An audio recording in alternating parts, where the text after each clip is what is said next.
Welcome to Burlington's Candidate Forum. My name is Alan Foles. I'll be moderating the discussion. I'm joined by a press panel to ask the questions. On my far right is Joy Richard, representing the Burlington Union. Seated next to her is Rich Hosford, B News Director here at BCAT. At this session, we're going to focus on the race for the Board of Selectmen. We have 3 candidates for a 3-year position, and they are all challengers. Starting at my far left is Joan Kennedy Constant. Joan is an attorney who works for the Massachusetts Department of Correction. Previously, she worked for the Suffolk County Sheriff's Office. She received her bachelor's degree from Boston College and her law degree from the New England School of Law. Joan has served as Registrar of Voters and is currently a Precinct 7 town meeting member, serving on the Ways and Means Committee. She is married with 2 children. In the middle is Jim Tigges. Jim is a lifelong Burlington native who is in his 30th year with the Burlington Police Department. He is currently a criminal detective. He holds a BS Law Enforcement and an MA in Homeland Security Counterterrorism. He is also an Intelligence Liaison Officer for the Massachusetts Fusion Center. He is also a member of the Zoning Board of Appeals. Jim has been married for 29 years and raised 2 kids in town. And next to me is Virginia Mooney. Virginia has a long history of public service in Burlington. She first earned a seat on town meeting in 1972. She has served as a member of the Board of Selectmen. She served on the Burlington Finance Committee and the Housing Partnership Committee, along with other boards and committees. She's been married for 67 years next month and raised 3 children of her own and 2 nieces in Burlington. Welcome, everybody. Thank you, Alan. Let's go through the ground rules. Here's how we will proceed. Each candidate will offer a 1-minute opening statement.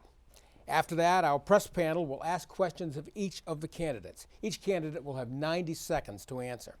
We'll alternate between members of the press as well as the first responders. If a questioner has a follow-up, we'll allow that as well. When we're done with that portion, each candidate will then be allowed to ask 1 question of each of the other candidates, again with 90 seconds to respond. Finally, each candidate will give a 2-minute closing statement. That closing statement is also an opportunity for rebuttals for statements that have been made by other candidates, if you so wish. In the interest of covering as many subjects as possible, we will keep a close watch on the time. I've got my stopwatch, so frame your answers accordingly. Everybody all set? All right, we had a little lottery earlier, and I think the order will be Ms. Mooney will go first, followed by Mr. Tigges, and then finally Ms. Kennedy Constant. Okay, Ms. Thank you. Ms. Mooney. Thank you to all of you tonight for being here. Being involved in the community is something that it really comes natural to me. It's something I have done half of my life. First with my children and their activities, and then in the town. It all started with the town meeting in 1972. This year is no different than other years. I'm inspired to run to help address some of the important issues facing the town. Too many years I have challenged and voiced my concern about the town, the finances, environment, health insurance, the continuous dwindling of our state funds, overbuilding in Burlington, liquor licenses, the zoning bylaws, overburdening our water supply, these and many other things, including the marijuana. They all concern me. Thank you. Okay, thank you very much. Mr. Tigges. Thank you, Alan, and thank you, BCAT, for hosting this debate. My name is Jim Tigges, and I'm excited for this opportunity to answer questions tonight. I've been a resident of Burlington for 50 years, and I plan on staying here. I love this town. I not only grew up in this town, I grew up with this town. Burlington is a great place to raise a family, and other people wish they could live here. I've always given back to my hometown, and I see running for selectman as a natural next step. In addition to my volunteer efforts over the past 20 years, I've coached baseball, been a PTO president, been a Rotary president, a 10-year town meeting member, and am currently a member of the Zoning Board of Appeals. My professional and personal background confirms that I love serving this community, and I've always done so with the residents' best interests in mind. And I would be honored to serve as your next selectman. Thank you very much. And finally, Ms. Kennedy Constant. Good evening. Thank you very much for hosting this candidates debate. I think it's important for the viewers to be able to educate themselves with regard to the abilities and the the vision for each of the candidates. My name is Joan Kennedy Constant. I'm married wife, mother, and attorney. I've been married for 27 years. My husband and I at this point now are pretty much empty nesters. We have two sons, a 26-year-old and a 23-year-old, who's living at home right now and finishing up his college degree. I've never run for elected office before. This is my first foray really into politics. The last time I ran for anything was ninth grade, student council. Initially what brought me to seek out the Board of Selectmen seat was other members of town meeting approached me and they asked me to consider throwing my hat into the ring and running for the position based on my activities in the town as a town meeting member and also my activities in seeking the appointment and being appointed to the Ways and Means Committee, which is the fiscal committee for the town. And then also I'm on the school department subcommittee. So I welcome the opportunity to serve Burlington further. I did not grow up in this town, but I love this town. My husband and I chose it. It's a wonderful place. Burlington's great and it can get greater. I aim to do that as your next Board of Selectmen. All right, thank you. We will now go to questions from the press. We're going to alternate between our members of the press, and also I'm going to try to mix it up between who answers first, so it'll keep all of us on our toes. Okay, we'll start with Joy Richard. First question, it'll go to Ms. Kennedy Constant. What do you think is the biggest issue facing the town, and what do you think the board should do to address it? I think the biggest issue facing the town right now, certainly a very significant issue, is development, and consequently also a concern with regard to our water supply. Currently, the town of Burlington has 7 wells. It's been reported that 3 of them at this point now, according to John Sanchez, have now been shut down. They needed to be shut down because of contamination issues. So a pivotal concern, I think, for the residents of the town of Burlington and for the people that come in here and that work in the community as well during the daytime is the ability to access water. Currently, the town, oddly enough, still actually does have a water ban in effect. We're not feeling the effects of it because none of us are trying to wash our car or water our gardens, our vegetable patches, but nonetheless a water ban remains in effect, which is actually one of the tasks that the Board of Selectmen does. But water is certainly an issue that concerns, I believe, the town and all of us greatly. With 3 wells shut down and a shorter water supply, the concern is what will Burlington do going forward?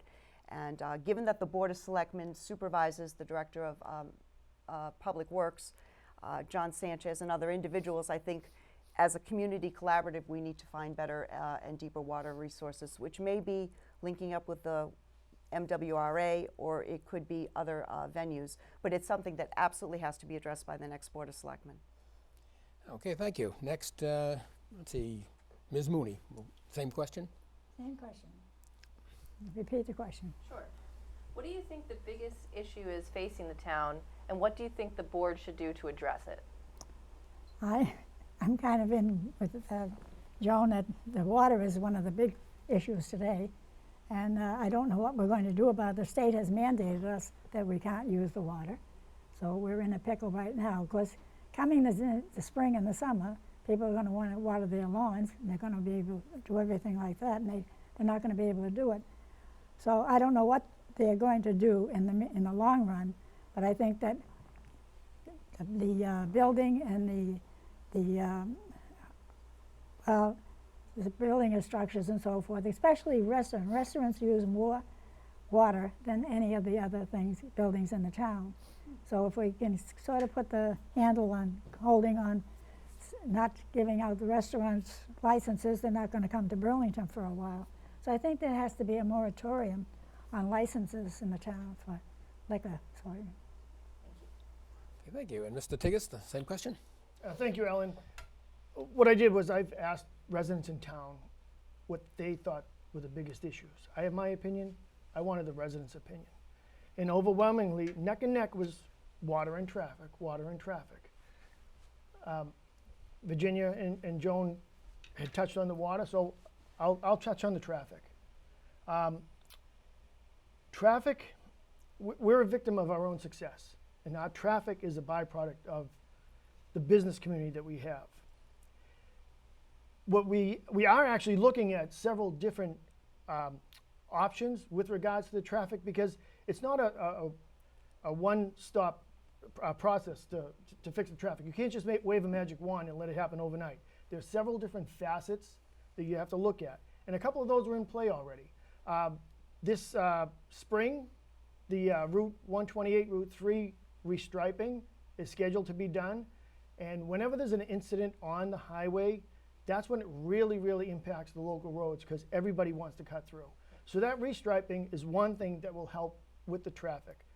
The second thing that's in progress is Burlington was the recipient of a $1.6 million project at the bequest of MassDOT. They sought us out, and it's the adaptive traffic control signal devices, which means every traffic light from Skilton Lane down to Cambridge Street, down to Crossroads Plaza, up Mall Road, and then on the Middlesex Turnpike from Wheeler Road to Terrace Hall Ave, they will all be acting as one unit. There are thermal sensors on each traffic control device, and they talk to each other.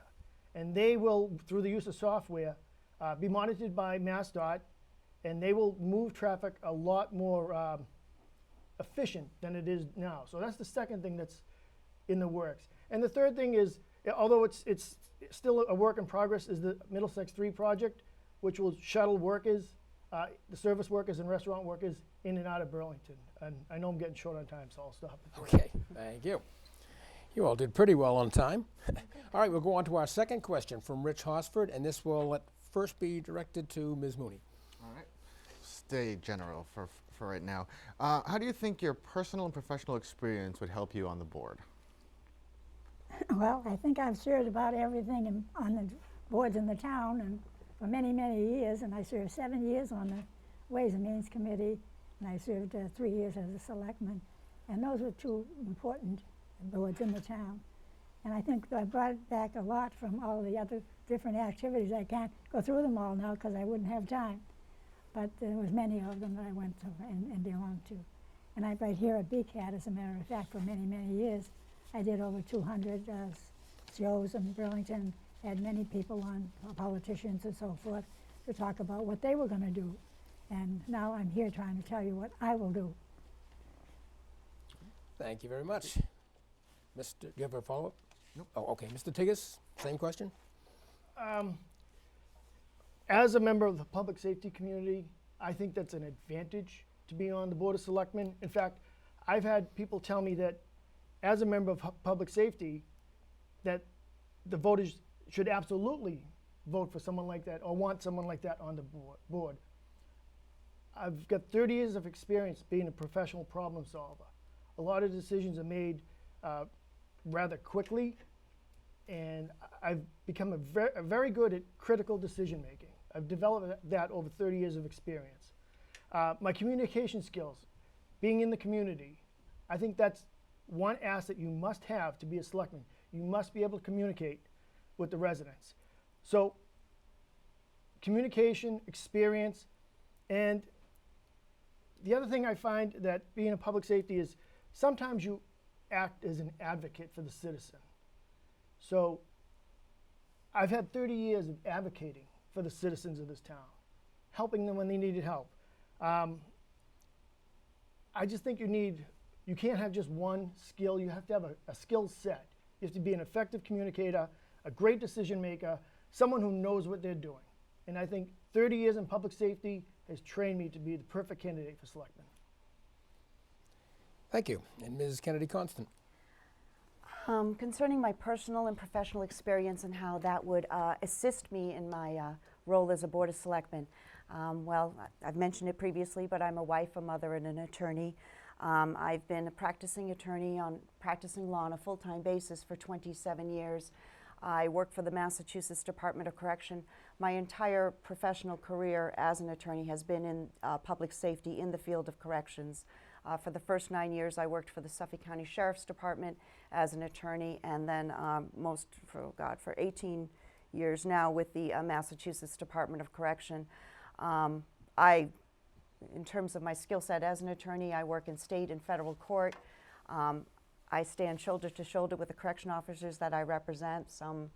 One of my current cases is at MCI Concord just down the road, pretty much on Route 2. In terms of my what my professional experience allows is that I'm comfortable with contracts and negotiations. I have supervised other attorneys in my office based on my seniority at this point. And I've interviewed a variety of individuals. At this point now, I've probably interviewed 55 or 60 different people. So I'm fairly good on a personal human relationship basis, vetting people. And part of the Board of Selectmen is supervising a variety of individuals between, well, not just town council, obviously, but engineering, public works, the town administrator, the town accountant, a variety of individuals, including the dog officer. So there's a variety of people that actually report to the Board of Selectmen and that are appointed to a great degree by the Board of Selectmen. In terms of my involvement in the community, I'm a volunteer. I work with the Friends of Mary Cummings Park. I've been with that group for over a year and a half at this point. I clear trails and liberate stone fences and put up signs.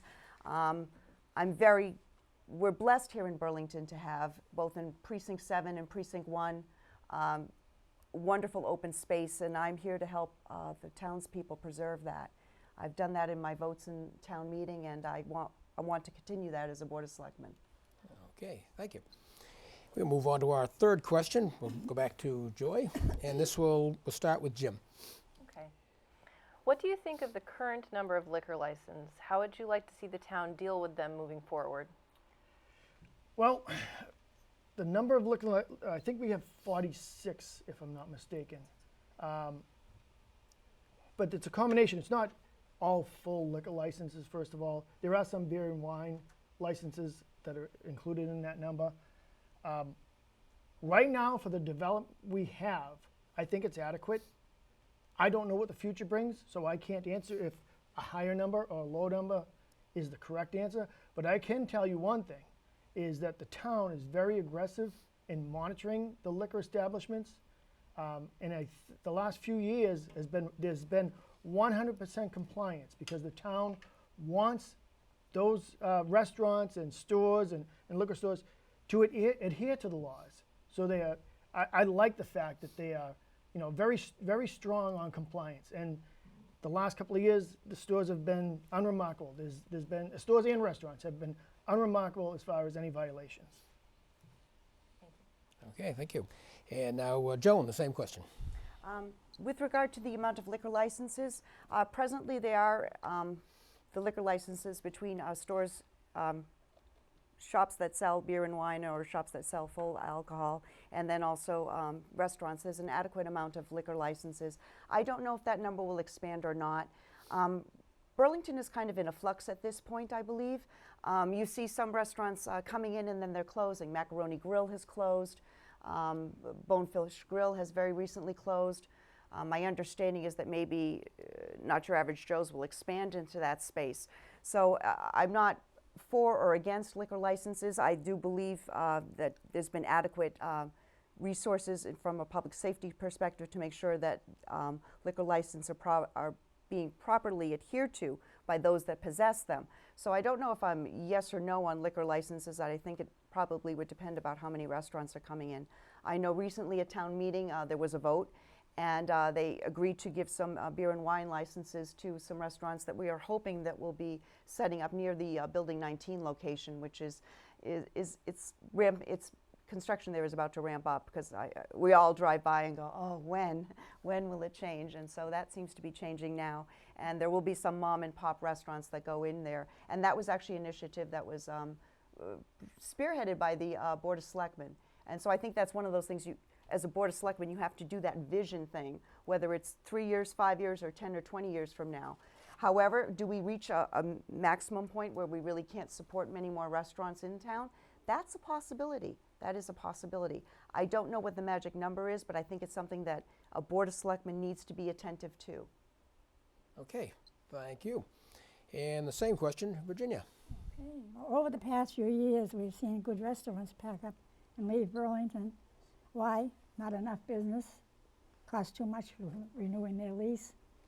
too much competition, and that's the main thing, too much competition. This is going to continue to happen as towns around us are doing the same thing. Towns like Bedford and Burlington, I'm talking about, Bedford, Billerica, and Woburn are not sitting on their hands. They're doing the very same thing, activity, pursuing the same things as our selectmen. While selectmen continue to embrace tunnel vision and cannot turn their eyes to the left or right, we'll see no changes in the near future. This kind of thinking is not healthy for any community, and if I'm elected, I'll try my best to make difference by following my best instincts and address the issues that mean so much to all of us. Okay, thank you. Move on to question 4. Rich. One of the big decisions the selectmen have to make every year is setting the tax rate, the split. Currently, it's about 61% for businesses and 38 or 39 for residents. What do you think of that current level, and how do you sort of see keeping that balance between not putting too much of a burden on on residents, but also not sort of, scaring away business? And we'll start with Joan Kennedy Constant. Actually, in terms of the corporate tax rate, Burlington is very favorable for corporations that choose to relocate here. I think for the Board of Selectmen's purposes, something that needs to be kind of tracked a little bit and perhaps paid a bit more attention to is some corporations that will come here and perhaps get a tax benefit and thereafter leave. The one that comes to mind most fundamentally to me is iRobot on Route 3, which to my understanding got a tax benefit to come here in Burlington and has now already relocated to Bedford. So as much as you may have restaurants that may close, to some degree you do have to concern yourself with industries or entities that are our corporate gypsies. In terms of the tax rate, my understanding of the tax rate, and this not to get too wonky, but it's 62.38, and it is actually the corporations carry a bit more of the tax rate than they would in other communities. In that sense, Burlington's blessed because the corporate tax rate gives a very high quality of life to the residents of Burlington to some degree, but then there's also the flip side of it in the sense that along with coming here and being here during the town, our town population rises between 100 and 150,000 individuals. At nighttime, the population is about 25,000 people. So it more than quadruples during the daytime, and consequently there is some traffic difficulties. Jim has already referenced the fact that the Department of Transportation has given Burlington some benefits with regard to the integrated traffic system. But the current level of tax rates, I wish it were actually a little bit less on the residents here in the town. My concern is 35 to 45% of the population spends more than 30% of their income on their housing, and that concerns me particularly as to the seniors. I don't want to see the seniors priced out of their homes, and as a Board of Selectmen, it's a moral mandate as much as a philosophical and political mandate of mine that seniors be allowed to stay in their own homes. Okay, thank you very much. And let's see, Virginia Mooney, same question. Well, taxes in Burlington haven't been too bad over the years. Of course, they have gone up a little bit this year again, but I think that overall in Burlington, the balance has been fairly decent. Not good, not what you'd like to see, but fairly decent. So I'm not going to talk about the taxes. I don't think they're really as bad as we think they are. Of course, senior citizens should get a better break, and people on low income should get a better break on their taxes than they're getting now. And finally, Jim Tigges. The most important thing to me is that we don't pay any more taxes than we have to, and that we get value for the taxes we do pay. And in Burlington, we do get that value. When you look at towns around us, we get a lot for our tax money. Burlington is one of the lowest taxed, the residents in Burlington are one of the lowest taxed groups of residents around us. That's because of the commercial tax base we have. And actually, Chelmsford's dealing with this very issue right now. As in today's Lowell Sun, they're afraid of increasing the burden on commercial side because they're afraid businesses will leave. When it comes to taxes, businesses, residential, it's a balancing act, an equilibrium. If you take from here, you have to add from there. And if you have to if you start talking about cuts, well, if you start taking money away, you have to start talking about cuts. Nobody wants cuts. People in Burlington, the ones I've talked to, seem very happy with the level of service they're getting. They think their taxes are very fair compared to the towns around us. So we have to keep that balance. And every year, the town's financial team seems to reach that balance. We've got 3 very good financial persons working in the town hall that I've been talking to them, and we do a great job. In fact, that's reflected in the most recent Powers and Sullivan audit that the town just went through. It says Burlington is managing their money very, very well and very, very conservatively. Our tax rate has gone down twice since 2014. That's a great thing. Our tax rate's gone down twice. So I think we're doing the right thing with taxes. It seems to be working, and the people I've talked to are happy with the way things are. Great, thank you very much.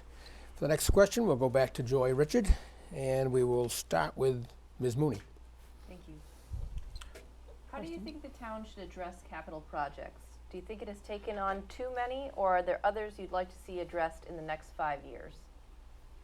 Well, that's a good question, but I know that we do need in Burlington a new DPW. We also need a new fire station. Those are things that are all on the books right now to be taken care of, I'm sure of. But I don't see them going into debt way over our head so that we have to be paying and paying and paying over the next 20 or 30 years like we did years ago when we took bonds out and had to pay those for over years and years and years. If we have the extra money and we can pay out the money in cash or do like that, I think that's what we should be doing. And I think loading up on one end and putting a lot of money into one section of the government and then not using it, I think is wrong. I think we should be using what we have, keep enough in there so that we have a supply, but use up some of that money that we have. And Okay, Mr. Tigges, the same question. Well, we have to invest in our infrastructure.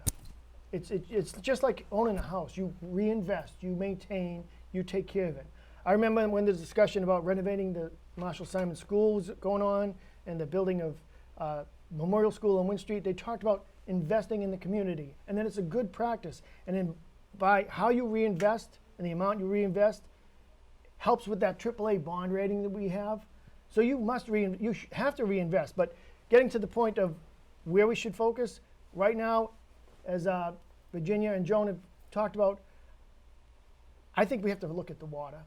We have to look at what we have to do with the water. Let's solve the water issue first. That's critical. That affects everybody. So let's look at that. Then we can talk about other, infrastructure needs. But water is very, very critical. We need that. It's a need. It's an issue. So let's look at water first. Then we can start looking at the other projects. Okay, and Mrs. Kennedy Constant. Well, thinking about capital projects, my understanding of capital projects is, or from town meeting from the capital budget group, that they're concerned themselves with anything where the town is considering spending more than $10,000. So their docket kind of runs the gamut. Currently, right now, as Jim and Virginia, I'm sure, are aware too, right now the town is working on building a second fire station. And that's been an integrative process where the town has been very prudent with regard to doing that. Obviously, the firefighters need to have an appropriate place to reside because they're on duty, and then the call comes and they have to head out. So that project is ongoing. They're looking into more cost-effective ways of building it rather than just a pure brick structure. That's being vetted. They're looking at other fire stations, so that's good. Concerning ongoing projects and doing a vision look for the next 5 or 10 years, it's absolutely imperative that the town of Burlington consider and plan accordingly for its water supply. Right now, Mill Pond Reservoir is full. We just had a wonderful snowstorm that helped facilitate that. But that's going to dry out. And by May, it's going to become more chronic again. And the problem that we have with the shut wells, it can't be easily rectified with the technology to decontaminate the water that exists in there. So those 3 wells will remain shut. And so it's going to be a Herculean task that's going to involve town council, the board of selectmen, the director of public works in order to make a plan with regard to whether or not Burlington has to hook up to the MWRA. Right now, the rates are very favorable for those communities that are linked into the MWRA, but my concern is that they may go up at some point. And that, again, that affects 35 to 45% of the residents here in this town who are senior citizens by and large. They live on a fixed income, and they are spending at this point now more than 30% of their tax dollars on their housing costs. So while the town is doing very well for most individuals that are middle-aged and younger, it's not faring as well with our seniors. When I've been out in the community on the days when it's a little more charitable in terms of the weather and I'm knocking doors, I'm going to seniors and they're concerned about being able to stay in their own home. And some people have homes that are well maintained and others don't, because just like infrastructure, we all have to maintain our own houses too. So they have concerns there, and I hope to address them.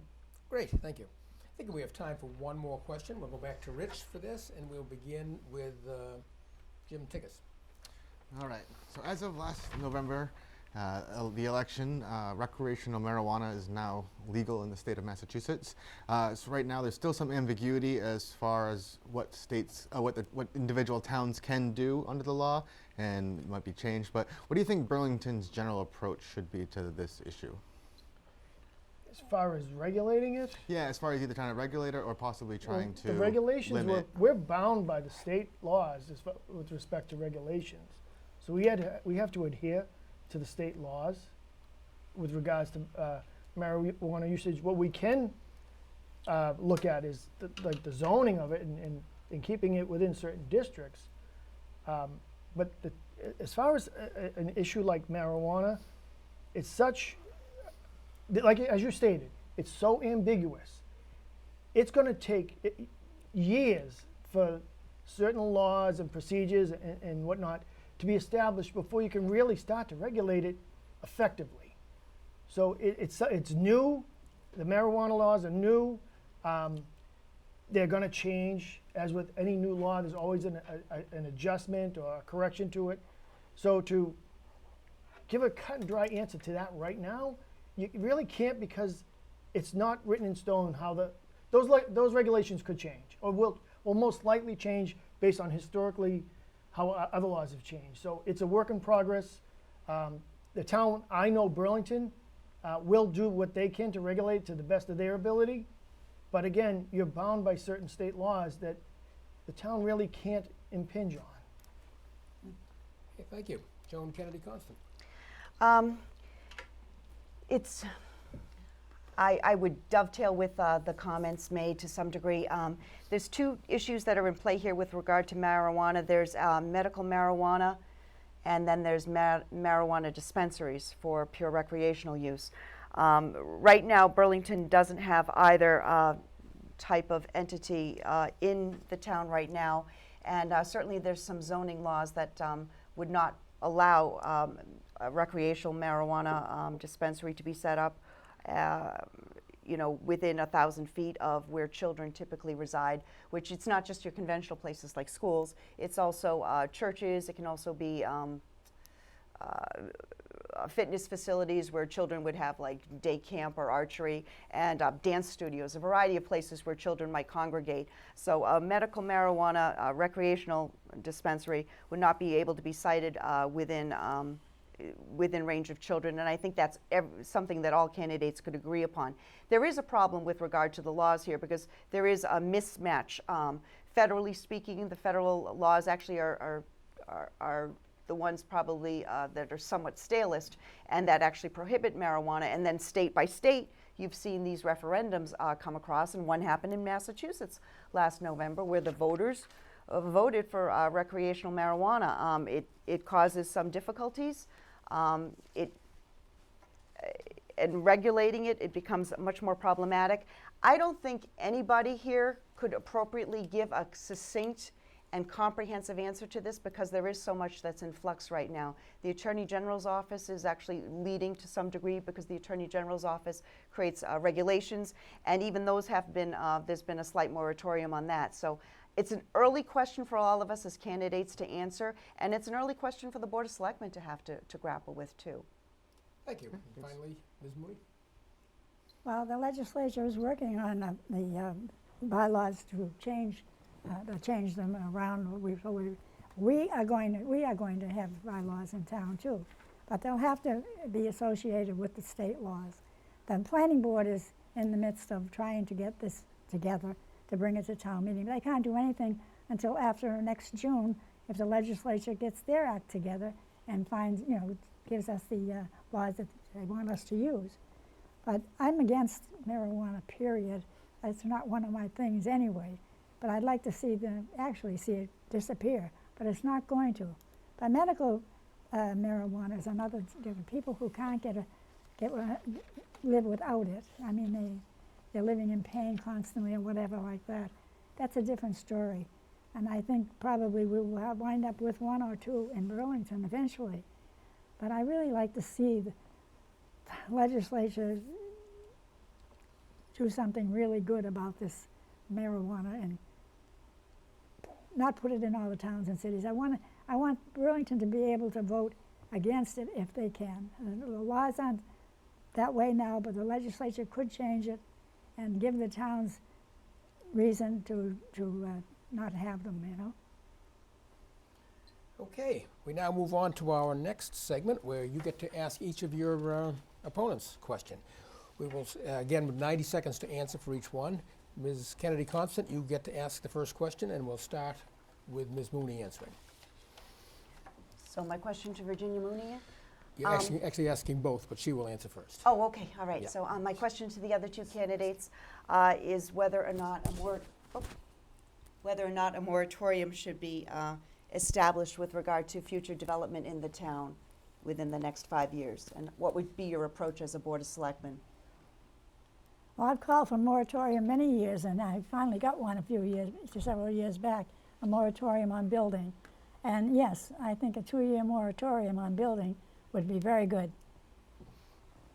Give it the town an opportunity to see where it's going, to see what's going to happen in the future, and give us a little time to do some things that we want to do in the town to help out in the traffic, water, and all of those things. They all complement what we want to do. Okay, thank you. Mr. Tigges, same question. Well, there are several types of moratoriums, the soil moratoriums, building moratoriums. Were you referencing one particular type, or? I was thinking more of a moratorium with regard to future development in buildings. Well, Yeah. with future development, as far as new development, yes. As far as redevelopment, I don't agree with putting a moratorium on redevelopment, because when we redevelop an area, when we take an old building down, we're removing freon, asphalt, shingles, asbestos. We're taking that stuff and bringing it out of Burlington. It's no longer in our town. So potentially a moratorium on new construction, new developments. But as far as redevelopment of old areas, I think we should continue that, because, like I said, that contaminates from our town.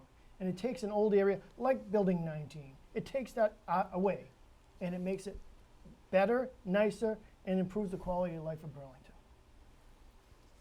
Okay, thank you. Next question comes from Ms. Mooney, and you'll start by asking Jim Tigges. The question goes to both candidates. Mrs. Mooney, why are you running? No, you have to ask me the question. I have to ask you the question? Yes. Okay, you've been a police officer for so many years. Yes. And what makes you want to take on the burden of the Board of Selectmen? If you ask my wife, she'd probably have a different answer than what I'm going to give you. But as I've stated, I've been here 50 years. I love giving back to this town. I've been doing it since my kids were in school, elementary school, PTO. I've done the coaching, all that stuff. I love giving back. And to me, after the many years of giving back, to me, the next natural step is Board of Selectmen. I'm on the Board of Appeals now. I'm thoroughly enjoying that. I've learned more about 40B developments than I could ever hope to learn. But to me, it's just another way, the next step for me to give back to this town that I raised my family in, to this town that I love. So I just want to give back, and that's the next step for me. Thank you. And Joan, the same question? Same question. So just to summarize, the question is what has motivated me to run? Yes. Okay, for Board of Selectmen. Okay, fair enough.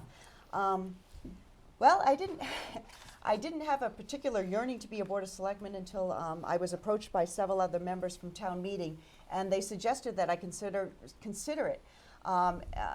Initially, for 24 or 48 hours, I mulled it over, and then I spoke with my spouse, George, and then our two sons, Dean and John, and I had to make sure I got buy-in from the rest of the family with regard to this, because it's a big endeavor to run for political office. And so I pulled my papers late compared to the other two candidates, but I got my signatures in on time, and I've been learning, going from 0 to 60, and learning how to campaign since the last time I ran for anything was, 9th grade for student council. So it's been a very large leap in terms of the learning process. I have enjoyed it immensely, though. There is nothing better than going out and speaking on a one-to-one basis with someone at their doorstep and asking them what their concerns are. I plan as a Board of Selectmen to take the information that I get when I go from door to door and utilize that as a Board of Selectmen. I think if you look at the mission statement for the Board of Selectmen on the town's website, it talks about them being custodians of the land for Burlington. And to me, the open space that exists there would be the landlocked forest, the Mill Reservoir area, obviously, and then also Mary Cummings Park, although technically it belongs to the city of Boston, it borders on Burlington. So conserving and utilizing appropriately our natural resources is fundamental as a Board of Selectmen. The other endeavor that's very important, obviously, is to take the concerns of the citizens and vet them more thoroughly. I think there's and I think right now the Board of Selectmen is more reactionary and is not planning for the future as much as I'd like to see them do. Okay, thank you very much. And finally, Jim, you get to ask your question. Okay. Virginia, what qualities and experiences make you the best of the three candidates up here to be a selectman? Well, I've got the background and experience from many different occasions with being on the Board of Selectmen and also beyond town meeting for 45 years. And that's a good way to be. You learn a lot on the town meeting. And I've served on many boards throughout the town. I can't name them now, it would take me a long time to do it, but I have served on many of the boards. Also, in a lot of the veteran services I've served on, and the VFW, American Legion, and the DAV. And I've put a lot of work into those for many years and been useful in helping out people on those services. So I think I have a background of experience that I can bring forward. And I've worked on many of the things like you have, not lately, since you've been on town meeting, on all what the things that are happening in the town and what we have to do. Thank you. Joan, what qualities and experiences make you the best of the three candidates up here? My recent experiences in town with regard to, initially I was a registrar for the voters, and that was a position that I was appointed to by the Board of Selectmen.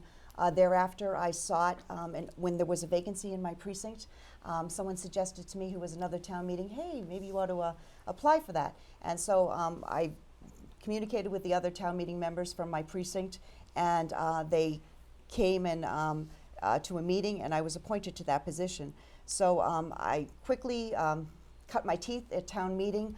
I'm passionate about the town meeting process.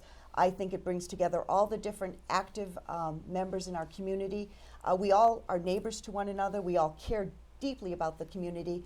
We all would have to, because you're coming from your day job, or from taking care of your family, or being with your family members at nighttime into very long meetings and going through numerous warrant articles and making decisions. And I think town meeting that's where I cut my teeth. That's where my passion lies. I want to take the skills that I've developed over the years as a practicing attorney, and also my passion for town meeting and the process itself, and bring it to the Board of Selectmen.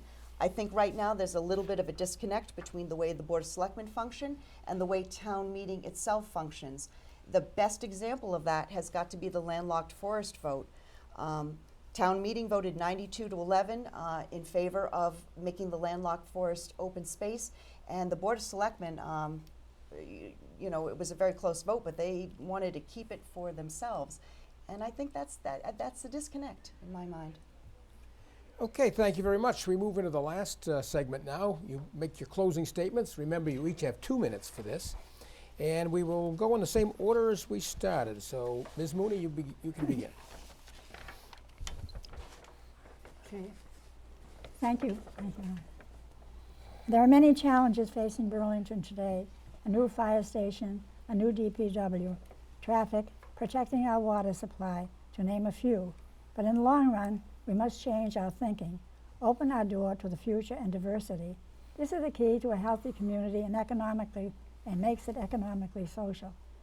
We jumped in a box with the developers and the officials, where the businesses and the PDDs have been and still being allowed. Where do we go from the future? We can't live on beer and wine alone. I believe the answer for our, the town. The town has not grown in population in over 37 years. In fact, the population back in 1977 was around 2,400 and has not gained that much since.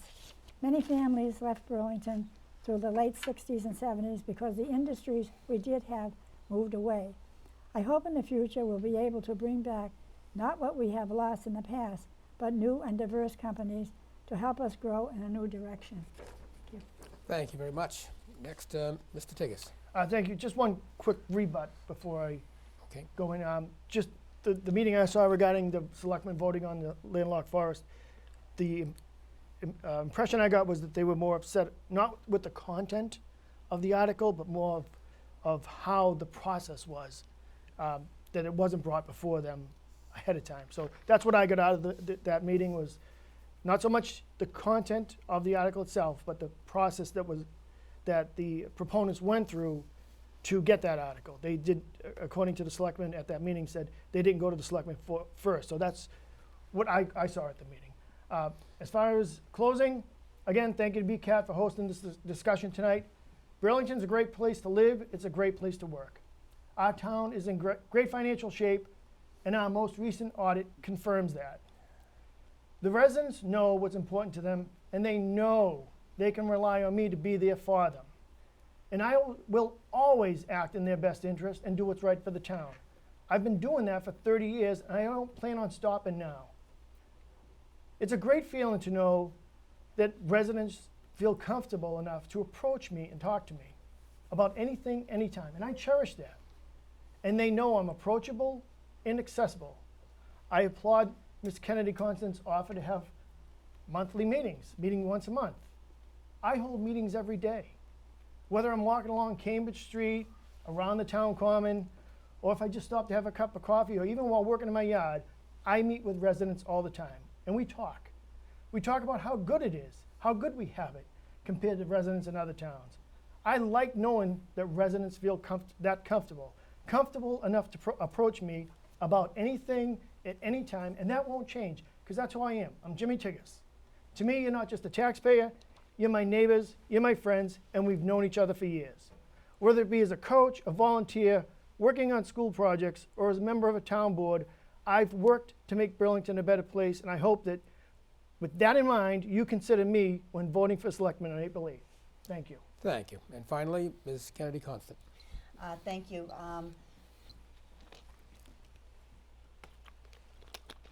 I'm appreciative of the ability to come here and speak to the voters and to the residents of Burlington and to talk about the Board of Selectmen position. I think Burlington right now, it's a great town and it can get even better. And I hope to bring that to the residents and the voters of Burlington. In terms of I've cut my teeth in town meeting, and that's where my roots are and that's where my passion lies.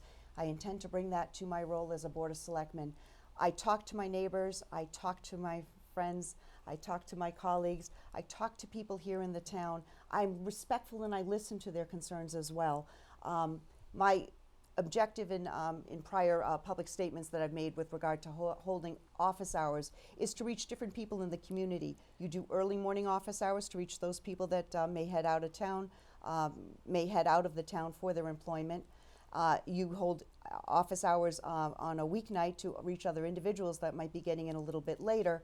And then you also go up to the Council on Aging once a month and you talk to the seniors and get their concerns. Right now, I believe Ken Gordon does that, but I think it would be pivotal and very important for a Board of Selectmen to do that. And I'm pledging to do that. I want to hear from the voters. I want to be your steward. I have the abilities in terms of my skill set and the passion to do so, which is why I was approached by other town meeting members to run, and I've thrown my hat into this. I do everything with passion. I've been in the corrections field for 27 years. It's definitely a vocation for me. I'm sure as much as being a police officer is a vocation for Jim. And Virginia's been a fixture in the community for half a century. We are all passionate about what we do. The question is, with regard to the Board of Selectmen, is who can deliver for you? And I plan to deliver for the residents and the voters of Burlington. I also, because I'm employed by the state, I sit in a dispassionate purpose when I sit as a Board of Selectmen. I don't have a conflict of interest with regard to any of the contracts, including the collective bargaining agreements that are going to be renegotiated by the Board of Selectmen and the town administrator in the next election, in the next cycle, definitely. You know, the police contracts need to be renegotiated. They're actually in the midst of negotiation right now. I can sit and vote on those. I would not have to abstain from that process or the vetting process that goes with that in terms of executive meetings and negotiation. The fire department has a 1-year contract, but that also would fall into the umbrella of the 3-year position as a Board of Selectmen. So I care about your tax dollars. I'll work hard to preserve them. It's not about cutting services. It's about spending our dollars mindfully. And I plan to do that as the Board of Selectmen for the Board of Selectmen member for the residents of Burlington. And thank you for this opportunity to address you. Hey, and remember, Saturday, April the 8th, voting. Come vote. Be there. Well, thank you. We've reached the end of our discussion. In closing, I do thank all the candidates, Joan Kennedy-Constant, Jim Tigges, and Virginia Mooney, not only for sharing their vision with the people of Burlington, but also for offering their time and service to the town. Thank you, Joy Richard of the Burlington Union and Rich Hosford of B News. Finally, thank you to Jen Dodge and the rest of the staff and the volunteers here at BCAT. Again, just to remind you, remember Election Day is Saturday, April 8th. The polls at the high school are open from 8 a.m. to 8 p.m. Here's your chance to have a direct say in how your town is governed. Make sure you take advantage of that. Don't pass it up. Get out and vote.